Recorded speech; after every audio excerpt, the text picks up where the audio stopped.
Bonjour à tous, dans cette vidéo, nous allons voir comment coudre le sac origami, sac de course hyper pratique que l'on peut emmener partout. Nous allons commencer avec les deux pièces qui forment la poche et le rabat du sac, en les plaçant endroit contre endroit. Nous allons coudre à 1 cm du bord sur toute la partie arrondie.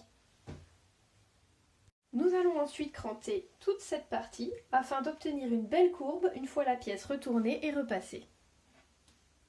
Il faut couper jusqu'au ras de la ligne de couture, sans couper le fil, évidemment. Nous allons mettre cette pièce de côté pour nous intéresser maintenant au fond du sac. Si on n'a pas pu le couper en un seul morceau, il faut donc commencer par assembler les deux rectangles. Nous allons tout d'abord surfiler les deux côtés qui vont être assemblés. Voilà. Nous pouvons maintenant superposer nos deux rectangles endroit contre endroit et coudre à 1 cm. Pour plus de solidité, je vous conseille un point droit triple. Après avoir ouvert la couture au fer à repasser, nous allons pouvoir assembler les faces du sac avec une couture anglaise. C'est-à-dire que la première couture doit être faite envers contre envers. Il faut préalablement repérer le milieu de la face pour commencer à épingler à partir du centre du fond du sac.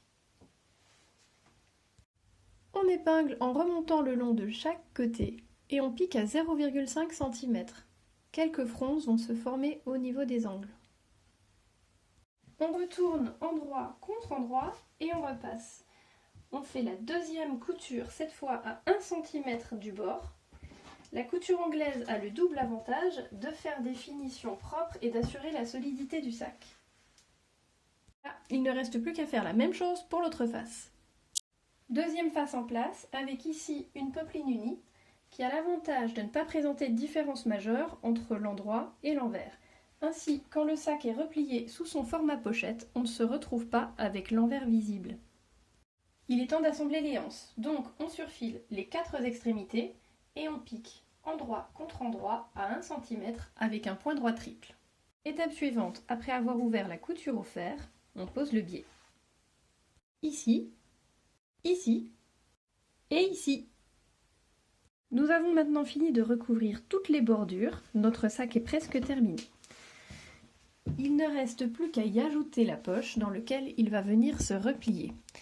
Donc la première chose à faire, c'est de faire un rentré de 1 cm au niveau de l'ouverture et de bien le marquer avec le fer à repasser.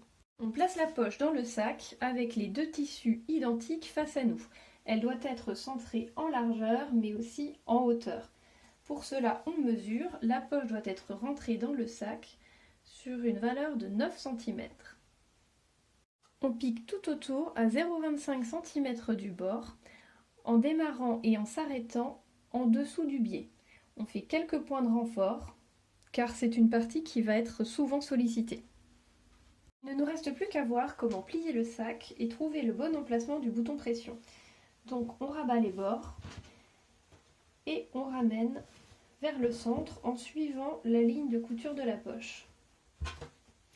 Ensuite, on ramène les anses vers l'intérieur et on plie le sac en 3.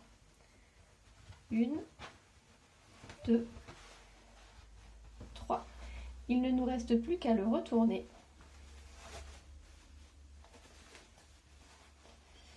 En poussant bien dans les angles. Voilà. Et on peut maintenant regarder où placer notre bouton. On place la première pression au centre du rabat, ce qui déterminera ensuite la seconde partie du bouton.